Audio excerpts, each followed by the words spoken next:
Okay, this is just a brief 5-minute glimpse of what we have planned. Obviously, it is just what we are able to visualize today. We have an august audience listening, and I would certainly request them to suggest anything more that which we should focus on. Professor Gettu has already given us one direction, that is trying out grey water for concrete manufacture. Now, let me quickly give you an idea of what we are foreseeing today.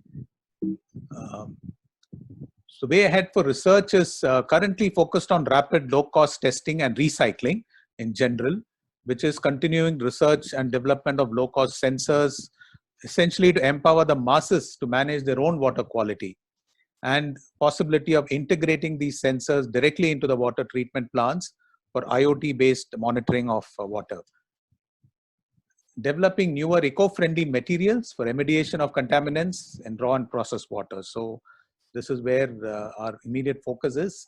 On the analysis front, we are looking at value-added testing services, which will extend seamless support to the industry and any water purification company that would like to launch new products. Analysis support for validation of cutting-edge technologies, what Kamlesh talked about with this skit. And also, how do we enhance livelihoods of people around industrial belts like mining and cement factories, which could get polluted during the industrial process. On the implementation front, it is focused both on the industry and the community solutions. So we are reaching out to industries, communities, and the commercial complexes, and commencing water management studies and recommending interventions. We're also looking at channelizing CSR funds for rural community drinking water solutions, especially in the arsenic and fluoride affected areas, and backing it up with sustainable O&M practices. On the outreach front, our focus is on awareness and capacity building.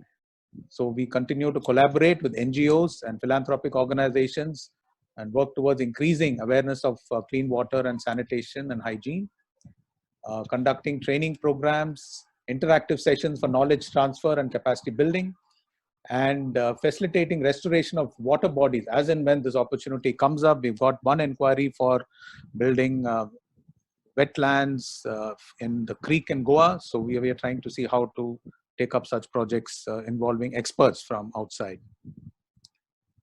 On the data analytics and computer modeling, it will continue to support research in cracking complex problems through simulation. And we're also looking at mapping the groundwater data across the country and providing some kind of analytics for different end-use applications. As I've said before, we have an incubation hub which is kicked off. We're looking at both in-house technologies that have been groomed to into a startup, or supporting external startups who would be in the social impact space. And we're also looking at the customer discovery as a means of educating our research team to look at taking products to market and bring in certain market focus into their research activities. So we had planned to launch 3 training programs. I will just announce it. One is the introduction to high-end analytical instruments for students. The students aspiring for a career in testing and analysis, who would not be from the premier institutes, but who would have an opportunity here to understand some of the analytical instruments, the basics, and also some kind of practical training between both IIT Madras facilities and the ICCW facilities. And there would be an evaluation of participatory certification at the end of it. So this is, at this point of time, we may have to do it online, but we expect it to get the modules to get launched in the month of June.